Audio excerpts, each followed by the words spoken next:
I struggled a lot during my earlier stages as a beginner barista, but when I learned these 5 essential elements in coffee, this improved my coffee brewing experience. And this is why I would like to share them with you to help you make a good cup of coffee.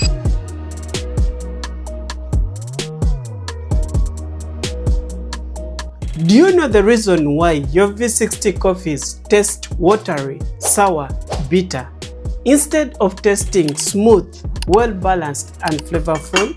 If you're someone struggling with this challenge, don't worry, you're not alone. Very many home baristas and beginner baristas struggle with this challenge, and this is why I have decided to make this video so that I can share with you 5 essential elements that influence the taste that you get when you brew your coffee. This is going to be a simple video which is not complicated. I'm trying to share practical advice on how you can master these essential elements so that you can make the best cup of coffee using your V60. You need to master what are the right coffee beans for you, which is the right grind size for that brew method, how you can know the right water for brewing your cup of coffee, knowing how the brew ratio influences the strength of your coffee, and lastly, having a good pouring technique with an easy recipe that you can use each and every day when you're making your cup of coffee. These tips that I'm sharing for this video about the V60, you can implement them if you're brewing your coffee using the Chemex, Kalita, or Origami, and you'll be able to have the best flavor out of your brewer. But before we dive into tip number 1, if it's your first time hearing about the V60 coffee, here's a brief intro. A V60 coffee is a big deal in the coffee world. Whether you are a home brewer or a professional barista, it's loved for its ability of highlighting the delicate flavors and producing a super clean cup of coffee. But the sad part of the V60, even if it's a simple brew method, 90% of coffee lovers fail to make a good cup of coffee using this brewer. And I'm here to fix this once and for all. Let's start with understanding how you can choose the right coffee beans for your pour-over coffee or the V60 coffee. Not all coffee beans are the same. A common mistake that many home baristas make is just walking into a supermarket and grabbing a coffee bag from the shelf and expecting the coffee beans inside that coffee bag to be tasting magic. But I can tell you, this does not work.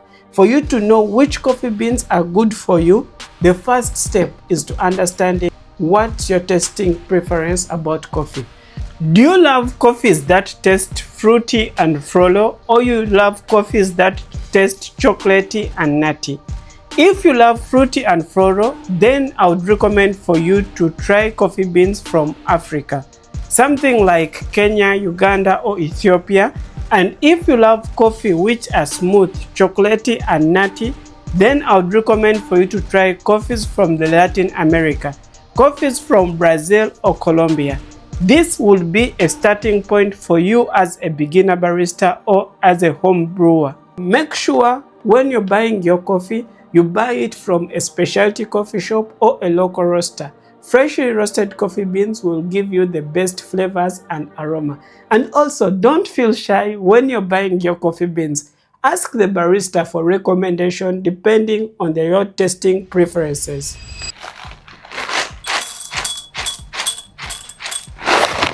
So after knowing which is the ideal coffee beans that you need for your cup of coffee, now let's talk about the second essential element, and this is mastering the grind size. Grind size means the size of particles. The ideal grind size for your V60 should be a medium to fine grind size. Think about table salt. That's how the particles should look. So if your particles are bigger than this means you've grinded them much coarse. And this is what is going to cause a fast extraction of your coffee. This coffee is going to taste sour, watery, very light, and under-extracted. To fix this challenge, you need to grind your coffee on a fine grind size. And if your particles are more smaller than the recommendable size, this means you've grinded them on a much fine grind size, and this is going to cause a slow extraction of your coffee. This coffee is going to taste muddy and very bitter and over extracted. To fix this, you need to adjust your grind size to a coarse grind size. Make sure you adjust your grinder until you reach the perfect spot, which is going to give you the ideal extraction of your coffee. This is what will result into that well-balanced cup of coffee that you're aiming to get out of your V60. Use the brew time of your recipe as your guide to know if you're having under extraction or over extraction, or you're having the ideal extraction of your coffee. One other thing, grinding your coffee fresh will ensure that you have the most flavors and aroma into your cup of coffee. Using pre-grinded coffees, these coffees deoxidize very fast, so if you store it for a long time, they will lose the aroma and the flavors, and this is what results sometimes to having that cup of coffee without flavor or aroma. After having our grind size, let's talk about the third key element, and this is underrated.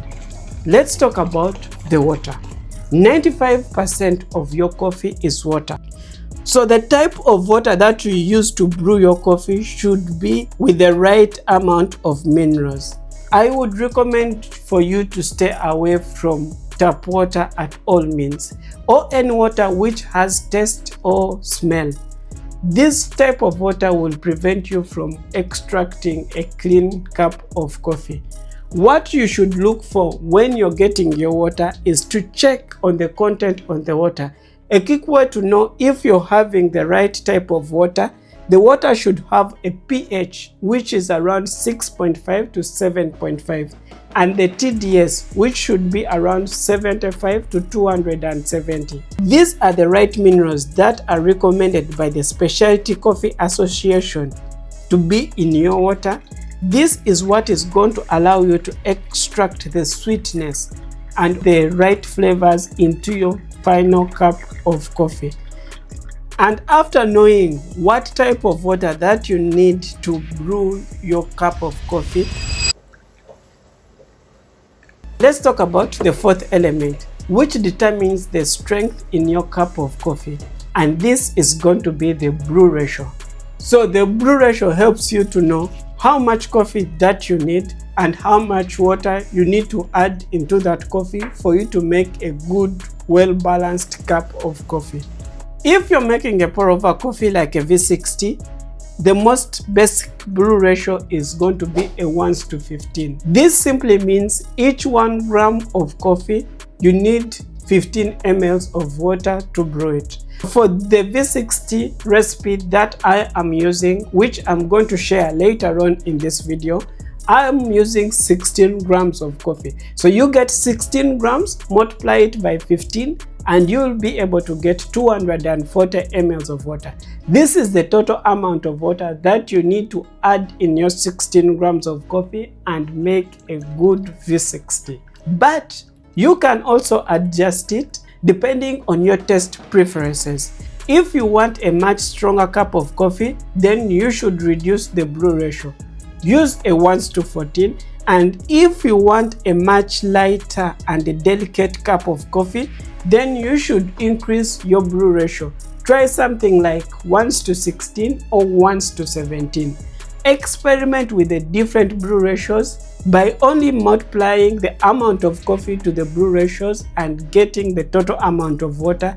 Test the different brew ratios so that you can choose which one works well with you. Now here's a step-by-step guide that you can follow along and use each and every time as a home brewer or as a professional barista to make a good tasting V60. So we're going to start by our water. Using our filtered water as I showed you earlier on. Then we're going to be boiling it on a 92 degrees Celsius. As the water is boiling, it's time for us to prepare our V60. So we have the V60 server and the V60 dripper. This is our paper filter for the V60. You fold it and insert it in the V60 dripper. Pre-wet it with hot water so that you can remove the pepper taste. Then our coffee beans. For this video, I'm using a medium roasted Colombian coffee, which has the tasting note of mango, dark chocolate, and caramel. I am using 16 grams of coffee, and I'm going to be grinding it on a medium fine grind size.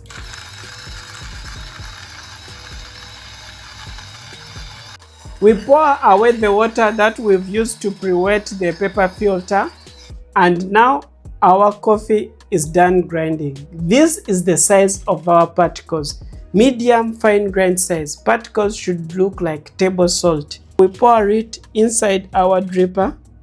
Shake the dripper to level up the coffee. If you're asking what type of grinder I'm using, this is the Giamori GU38. It's an amazing single-dose coffee grinder which is designed for home baristas and even baristas with small coffee shops. It grinds from espresso to pour-over coffees and even cold brew. If you're interested in it, I'll link it in the description below. Make sure to check it out. If you buy such items, I get a small commission, which means you're basically supporting this channel, and I'll truly appreciate. And we're now going to start pouring the water into our coffee. We are going to pour in 3 different pours. The first one, which is the brewing period, we pour 40 ml of water into our coffee and let it sit for 30 seconds. This is the brewing period of our coffee.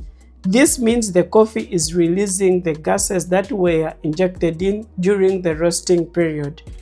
After 30 seconds, then we're going to pour our second pour, which is 100 ml of water in a slow controlled circular motion. Make sure when you're pouring the water, you don't pour on the wall of the dripper. This can cause bypassing and will cause under extraction. And at 1 minute, we pour our final pour, which is going to also be 100 ml of water. I like shaking my dripper to level up the coffee ground, and you'll have that good flat bed, not leaving some of the coffee beans on the side or the wall of the dripper. Now we're going to let our coffee drip until 2.5 minutes to 3 minutes.